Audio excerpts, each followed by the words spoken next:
તો સુરતથી એક મહત્વના સમાચાર સામે આવી રહ્યા છે। બાઇક ચાલકને અડફેટે લેતા મોત નીપજ્યું છે। તો સુરતથી સમાચાર સામે આવ્યા છે। બાઇક ચાલકને બસે અડફેટે લેતા ઘટના સ્થળે જ મોત નીપજ્યું છે। બાઇક ચાલક નીચે પટકાતા આ ઘટના બની હતી અને બાઇક ચાલકનું ઘટના સ્થળે જ મોત થયું છે, જેના કારણે પરિવારનું હૈયાફાટ રુદન પણ સામે આવ્યું છે। કાપોદ્રા ઓવરબ્રિજની આ ઘટના છે।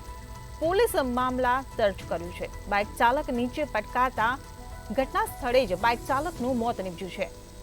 તો સુરતથી અકસ્માતની આ ઘટના સામે આવી છે। બાઇક ચાલકનું બસ સાથે અકસ્માત થયો છે। બસે અડફેટે લેતા બાઇક ચાલકનું નીચે પટકાવાને કારણે ઘટના સ્થળે જ કમકમાટી ભર્યું મોત નીપજ્યું છે। ત્યારે પરિવારને જાણ થતાં જ પરિવારનું હૈયાફાટ રુદન જે આપ સ્ક્રીન પર જોઈ રહ્યા છો, કાપોદ્રા ઓવરબ્રિજની આ ઘટના છે।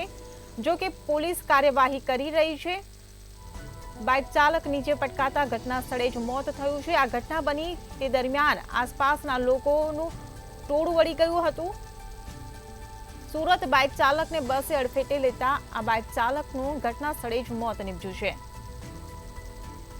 જો કે પોલીસમાં ફરિયાદ પણ કરવામાં આવી છે। પોલીસ તપાસ કરી રહી છે। બાઇક ચાલકનું મોત થતાં પરિવારનું હૈયાફાટ રુદન પણ સામે આવ્યું છે। કાપોદ્રા ઓવરબ્રિજની આ ઘટના છે। પોલીસનો માં ફરિયાદ પણ હાલ દાખલ કરવામાં આવી છે। પોલીસ તપાસની તમામ કાર્યવાહી કરી રહી છે। અવારનવાર બસની અડફેટે વાહનોને લેતા અનેક કિસ્સાઓ સામે આવતા હોય છે, ત્યારે ફરી એકવાર સુરતમાં અકસ્માતની આ ઘટના બની છે, જેમાં બસે બાઇક ચાલકને અડફેટે લેતા બાઇક ચાલકનું નીચે પટકાવાને કારણે ઘટના સ્થળે જ કમકમાટી ભર્યું મોત નીપજ્યું છે।